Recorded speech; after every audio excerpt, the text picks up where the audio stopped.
Welcome జోష్ రవి.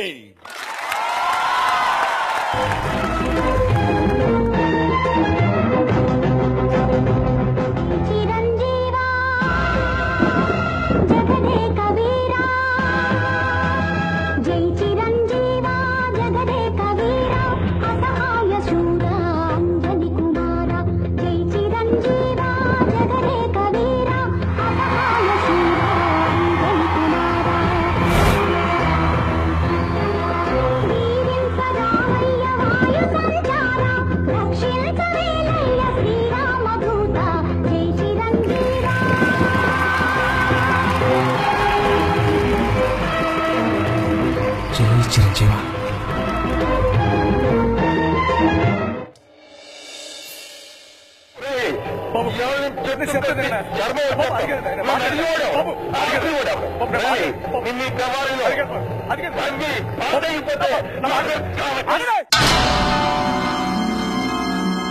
మీరు పొడితే పట్టడానికి సంతోషం ఎద్దులు కాను.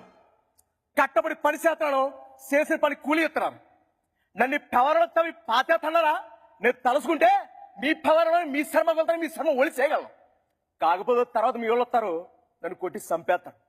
మా వాళ్ళు పేదోళ్ళు కాబట్టి మీ డబ్బుకి హోదాకి భయపడి అలా గేటు గుమ్మ దాటిరారు. నా శవాన్ని బయటెత్తే మోసుకుపోతారు. కేసు ఉండదు. నేను మీ మీద తిరగబడితే జరిగే కథ ఇది బాబు. వస్తానండి, ఇన్నాళ్ళు కూరెట్టు.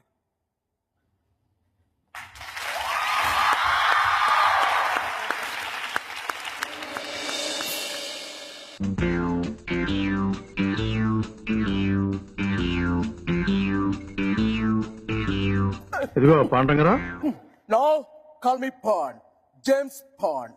సర్లేవయ్యా, నన్ను ఎందుకు అర్జెంట్ గా పిలిపించావు? గురూజీ మిత భాష అనవసరంగా ఎక్కువ మాట్లాడు. కరెక్ట్. అనవసరమైన చోట అధిక ప్రసంగం చేయను.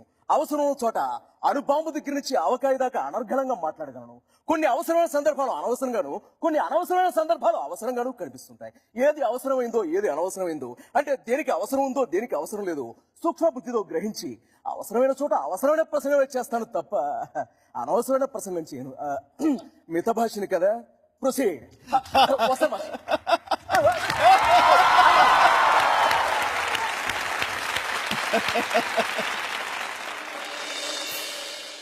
మన భారతంలో కౌరవులు పాండవులు రాజాలురా, ఈ కొండ వీటికి రాజసింహుడొక్కడే రాజురా.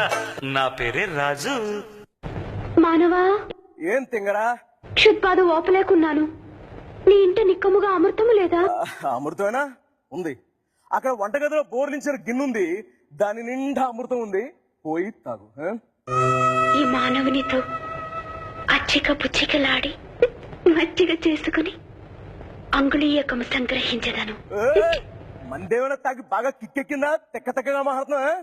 ముందు ఎక్కడి నుంచి వచ్చి అమ్మలు పడుకో పో. చిరాకు వస్తుంది. అచ్చటి ఎటులు సేవించగలను మానవా?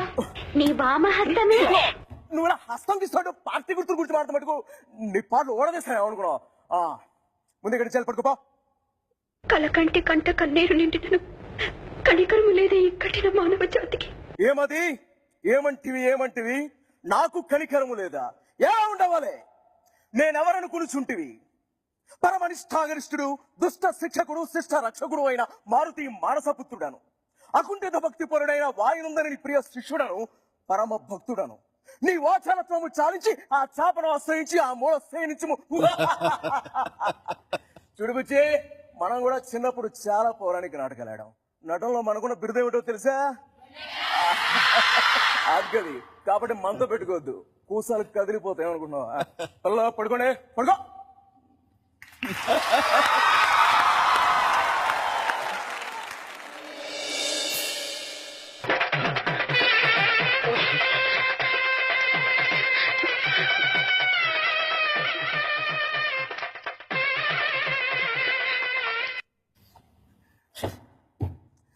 మహేశ్వరుడు, పరమేశ్వరుడు, లోకరక్షకుడు, ఇవన్నీ నీ పేర్లేగా.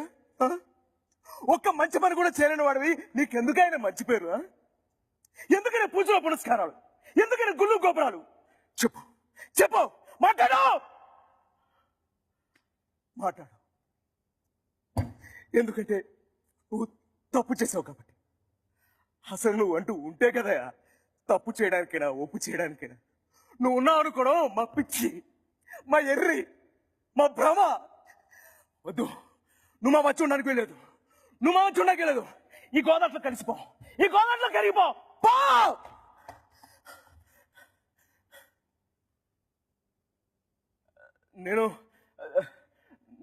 నేను రాత్రి అమ్మాయి గారు ఆగాయచ్చు, అదంతా అబద్ధం సార్. నేను ఆవిడ గట్టిగా అరుపు వినిపిస్తే ఆవిడ గదికి వెళ్ళాను. అమ్మాయి గారు మీరే చెప్పండి అమ్మాయి గారు, వీళ్ళంతా నా మాట్లాడుతున్నారు, నన్ను తప్పు పడుతున్నారు. చెప్పండి అమ్మాయి గారు, ఇప్పుడు నాకు మీరు ఒకరే సాక్ష్యం. అమ్మాయి గారు చెప్పండి, నేను రాత్రి వీడు ఈ దుర్మార్గుడు ప్రభు, వీడు నేను రాత్రి అమ్మాయి గారు అగాయిత్యం చేస్తున్నా. నేను వెళ్ళి వీడు మనిషిగా సార్, వీడు పశువు, ఈ రాక్షసుడు. నేను అమ్మాయి గారు ఆవిడ బతుకు నాశనం అయిపోయింది సార్. ఇలాంటి రాక్షసుడు ప్రభు క్షమాపణ చెప్పేసి కూడా ఏ తప్పు చేయని నా చేత ప్రభుకి, నన్నే కాదు ఇక్కడ అమ్మాయి గారిని నన్ను ఆటపరిచిన వీళ్ళంతా కూడా పెద్ద తప్పు చేశారు. వీళ్ళంతా ప్రభు ఈ పాపులందరినీ క్షమించు, క్షమించు.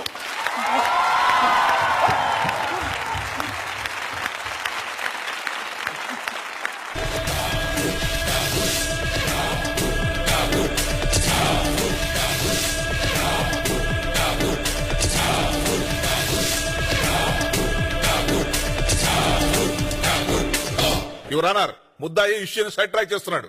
విషయం మీదాగా వచ్చేసరికి సైడ్ ట్రాక్ అయిందా? ఇదే మెయిన్ ట్రాక్. ప్రస్తుత సొసైటీలో వస్తున్న మెయిన్ ప్రాబ్లం లంచం. అదే నా ఆవేదన, సగటు భారతీయుడు ఆవేదన. ఇండియా జనాభా 105 కోట్లు, అమెరికా జనాభా 28 కోట్లు. 28 కోట్ల ఒక బిల్గేట్స్ పుడితే 105 కోట్ల ఎంతమంది పుట్టాలి సార్? కానీ ఒక్కడు కూడా పుట్టలేదు. కారణం లంచం. మన దేశంలో సైంటిస్టుల ప్రయోగాల వెలుగు చూడాలంటే లంచం, మేధావుల మేధస్సు మన దేశానికి ఉపయోగపడాలంటే లంచం. చెప్పులు కుట్టుకున్న అబ్రహం లింకన్ అమెరికా అధ్యక్షుడయ్యాడు, కానీ మన దేశం ఇంకా అబ్రహం లింకన్ లో చెప్పులు కుట్టుకుంటూ ఉన్నారు. కారణం లంచం. మన దేశంలో అడుగున లంచం, అణువున లంచం. ఇల్లు కట్టడానికి లంచం, కరెంటు ఇవ్వడానికి లంచం, కరెంటు తీయకుండా ఉండడానికి లంచం, రేషన్ కార్డుకు లంచం, రేషన్ తీసుకోవడానికి లంచం, రైతులకు రుణాలు ఇవ్వాలంటే లంచం, ఆ రుణాలు కట్టని పశు ఆశలు నిలుపుకోవాలంటే లంచం, హాస్పిటల్లో బెడ్కి లంచం, పడుకునే బెడ్కి లంచం, తినే బెడ్కి లంచం, ఆపరేషన్ కూడా సుఖంగా ప్రసవించాలంటే లంచం, బర్త్ సర్టిఫికెట్ లంచం, డెత్ సర్టిఫికెట్ లంచం, మనిషి పుట్టిన దగ్గర నుంచి చచ్చేదాకా లంచం లంచం లంచం. అగ్గిపెట్టెల దగ్గర నుంచి రైలు పెట్టెల దాకా అవినీతి నడుస్తుంటే ఇక బతుకు బండిని ఏ పట్టాల మీద నడపాలి సార్? వీళ్ళంతా లంచాలు ఇవ్వగలరా? ఇవ్వలేరు. అవును సార్, మన దేశంలో లంచం లేకుండా ఏ ఒక్క పని సవ్యంగా జరగదు. ఒక రిక్షా వాడికి పోయాం, పోలీస్ అంటే పగటిపూట లైట్ లేదని రిక్షా ఆపేస్తాడేమో అని. ఒక లారీ వాడికి పోయాం, ఆర్టీఓ అంటే పరిమళ లేదని లారీని రోడ్డు కడగా నిలిపేస్తాడేమో అని.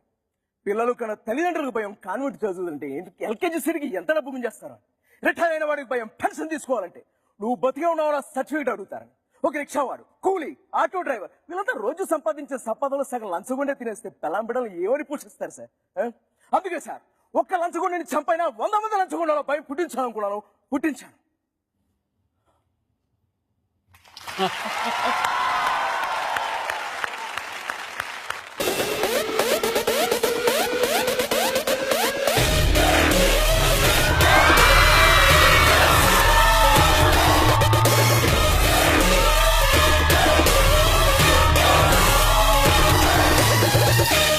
కష్టం వస్తుందో కార్పొరేట్ సిస్టమ్ వస్తుందో రమణావు. నలుగురిని కొడితే హీరో అయిపోతావా? ఏంట్రా నీ పొగరు? పొగరు నా ఒంట్లో ఉంటది, హీరోయిజం నా ఇంట్లో ఉంటది. చూస్తారా? Waiting. After a small gap, boss is back.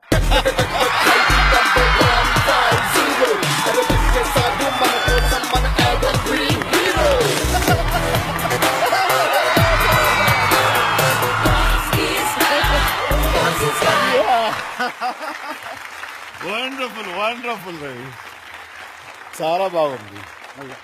Oh my God, ఎంత ఓన్ చేసుకున్నావు. లేకపోతే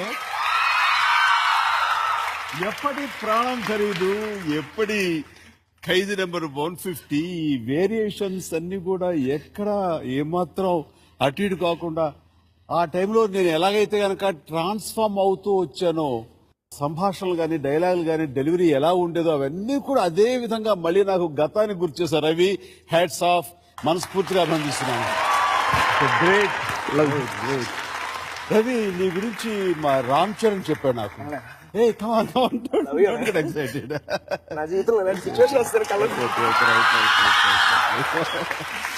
రామ్ చరణ్ చెప్పాడు నాకు, చాలా టాలెంటెడ్, మనం ఈ ఖైదీ నెంబర్ 150 ఏదైనా వేషం ఇవ్వగలమా అని. అసలుకి డెఫినెట్ ఇద్దామని చెప్పడం జరిగింది, కానీ ఎందుకో కుదరలేదు. అది చాలా డిసప్పాయింట్ అయి ఉంటావేమో కానీ, బట్ ఇది చూసిన తర్వాత అనిపించింది నిజంగా నువ్వు కాదు మిస్ అయ్యేది, మేము మిస్ అయ్యాం ఇలాంటి టాలెంటెడ్ యాక్టర్ని. వండర్ఫుల్. చాలా ఇయర్స్ వచ్చేసి 5 ఫేసెస్ అనే కాన్సెప్ట్ నేను తయారు చేశాను. చిన్నప్పటి నుంచి మీ సినిమాలు చూసి పెరిగాను, మీరే ఇన్స్పిరేషన్. మీకు మంచి భవిష్యత్తు ఉంటుంది. మీలాంటి టాలెంటెడ్ యాక్టర్స్ ఇండస్ట్రీ ఎప్పటికైనా సరే గుర్తిస్తుంది. గుర్తించేలాగా మీరు కష్టపడుతున్నారు. టైం రావాలంతే. ఇంత చక్కగా ఆలోచించినందుకు ఏమి ఇవ్వాలో. మా అమ్మగారు మీకు పెద్ద ఫ్యాన్. ఆవిడ ఓకే. రాధారమణ కుమారి. మా అమ్మ అడిగింది ఒకసారి ఆయన నోటి నుంచి నా పేరు వినాలనుందిరా. అమ్మా రాధారమణ కుమారి, మీరు కన్నది ఒక మామూలు వ్యక్తిని కాదమ్మా, ఒక అద్భుతమైన టాలెంట్ ని కని మీరు ఇండస్ట్రీకి బహుమతిగా ఇచ్చారు. ఇంకా ఇప్పుడు రవే ఉంది, భవిష్యత్తులో రవిని ఇంకా హైట్స్ లో చూస్తాము. మీతో పాటు మీ అందరూ కూడా గర్వపడే స్థాయికి రవి చేరుకుంటారని మనస్ఫూర్తిగా కోరుకుంటున్నాను. థ్యాంక్ యూ అమ్మా. రవి, నీకు ఏమి ఇచ్చా తక్కువ అవుతుంది, కానీ ఏదో ఒకటి ఇస్తే అది మాకు సంతృప్తి. నీ లైఫ్ మరింత బ్రైట్ గా ఉండాలని, నువ్వు లైవ్ లైట్ లో ఉండాలని ఈ మూన్ లైట్ వివోని నీకు గిఫ్ట్ గా ఇస్తాం.